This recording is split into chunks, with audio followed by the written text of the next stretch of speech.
ब्रेकनंतर आपलं पुन्हा एकदा स्वागत। एक मोठी बातमी समोर येते।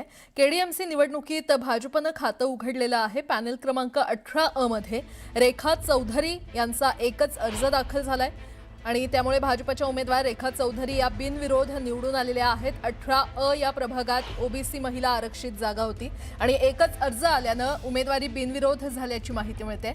तर कागदपत्र पडताळणीनंतरच आज अधिकृत घोषणा होणार आहे।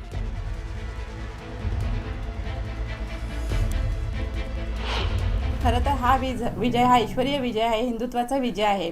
आणि आमचे महाराष्ट्र प्रदेश अध्यक्ष रवींद्रदादा चव्हाण, तसेच आमचे जिल्हाध्यक्ष नंदूजी परब आणि आमचे निवडणूक प्रमुख नानाजी सूर्यवंशी यांच्या आणि महायुतीचा हा विजय आहे।